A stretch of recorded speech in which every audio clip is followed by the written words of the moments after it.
Assalamualaikum warahmatullahi wabarakatuh. Perkenalkan, nama saya Nazia Tiara Putri dari jurusan Psikologi di Universitas Muhammadiyah Profesor Dr. Hamka. Di sini saya akan menjelaskan bagaimana sih cara memahami dan juga mendukung perkembangan anak di usia 4-6 tahun. Nah, yang seperti kita ketahui, anak di usia 4-6 tahun, di mana pada masa ini adalah masa perkembangan yang cepat untuk mencapai kematangan dalam berbagai macam fungsi motorik dan diikuti dengan perkembangan intelektual serta sosio-emosional. Poin pertama, perkembangan motorik kasar yang dilakukan pada anak usia 4 tahun, biasanya mereka suka berlari, melompat, berguling, dan sebagainya. Agar memaksimalkan itu, kita sebaiknya mengajak mereka beraktivitas di luar seperti bermain di taman bermain. Dan jangan melarang mereka untuk melakukan sesuatu yang mereka inginkan karena akan terhambat.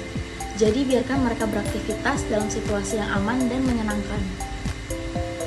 Motorik kasar yang baik pada anak usia prasekolah ini memiliki banyak manfaat, yaitu meningkatkan kesehatan, kebugaran fisik anak, membangun rasa percaya diri dan kemandirian anak. Dan biasakan melatih anak melakukan kebiasaan rutin seperti mengancing baju sendiri, menulis, menggambar, mewarnai, menyusun menara balok, membuat kerajinan dari kertas origami, dan merapikan mainannya sendiri. Hal ini bisa dilatih dengan menerapkan kebiasaan rutin terus-menerus supaya anak bisa meningkatkan koordinasi tangan dan mata, meningkatkan kemampuan memecahkan masalah, dan membuat keputusan agar motorik halusnya jadi bagus dan maksimal. Contohnya seperti mengenali warna-warna dasar, mengenali huruf-huruf besar, bernyanyi, menyusun kata-kata, serta menghitung objek dari 1 hingga 10. Tahapan perkembangan kognitif pada usia 4-6 tahun termasuk ke dalam tahap praoperasional, yaitu di mana anak-anak mulai menggunakan bahasa dan simbol untuk mewakili dunia di sekitar mereka. Mereka dapat berpikir logis, tetapi masih memiliki kesulitan memahami perspektif orang lain.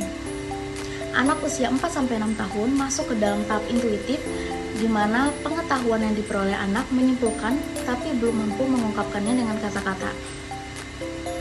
Dengan begitu, sikap egosentrismenya perlahan mulai berkurang dan mulai memahami jika tidak semua orang dapat mengutarakan pemikiran dan perasaannya. Pada anak usia prasekolah, kemampuan berbahasa merupakan suatu hal yang sangat penting karena dengan bahasa yang digunakan, seorang anak prasekolah dapat berkomunikasi dengan teman-temannya atau orang-orang dewasa di sekitarnya. Poin keempat, perkembangan sosial dan emosional.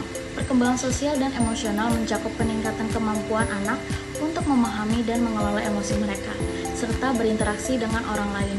Contohnya bermain bersama, mereka bisa mengatur waktu bermain dengan teman sebaya, membantu anak belajar berbagi, bergiliran, dan berinteraksi.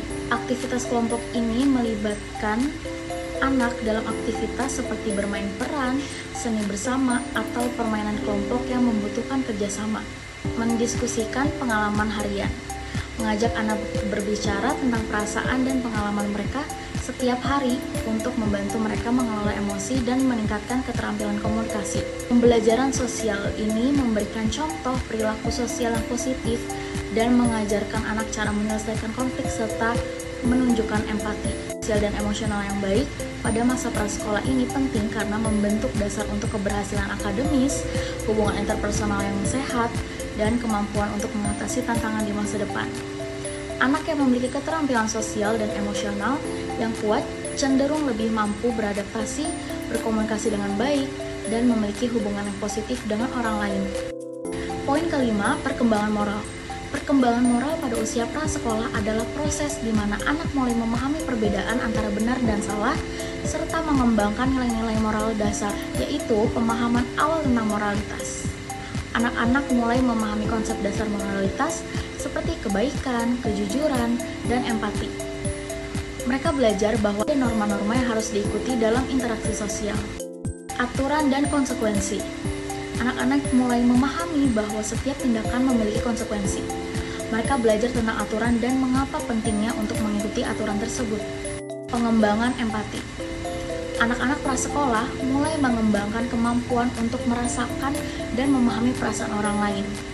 Mereka dapat menunjukkan empati terhadap teman-teman mereka yang sedih atau membutuhkan bantuan sosial. Anak-anak mulai menunjukkan perilaku yang mendukung kebaikan sosial seperti berbagi, membantu, dan bekerja sama dalam permainan ataupun kegiatan kelompok. Moral pada usia prasekolah ini adalah landasan penting bagi perkembangan sosial dan emosional anak. Ini membentuk karakter mereka dan mempersiapkan mereka untuk berinteraksi secara positif dalam masyarakat nantinya. Mendukung perkembangan moral anak pada usia ini melalui contoh yang baik, pembelajaran yang terstruktur, dan komunikasi yang terbuka. Orang tua untuk memberikan dukungan yang konsisten dan berkelanjutan dalam semua aspek perkembangan anak prasekolah. Mulai dari pendidikan, kasih sayang, model perilaku untuk menciptakan lingkungan yang stabil dan terpercaya bagi anak-anak untuk tumbuh dan berkembang secara optimal. Penting untuk diingat juga ya, bahwa setiap anak adalah individu yang unik dengan perkembangannya sendiri. Memberikan psikoedukasi yang baik bagi anak masa prasekolah bukan hanya tentang mempersiapkan mereka untuk masa depan yang sukses secara akademis dan profesional, tetapi juga untuk membangun fondasi yang kuat dalam aspek-aspek sosial, emosional, dan kognitif. Ini membantu mereka menjadi individu yang lebih mandiri, empati, dan berhasil dalam menghadapi tantangan kehidupan. Mungkin cukup sekian video yang dapat saya sampaikan. Semoga video ini bisa bermanfaat bagi para orang tua dan pendidik agar mencapai potensi penuh pada perkembangan anak mereka. Wassalamualaikum warahmatullahi wabarakatuh.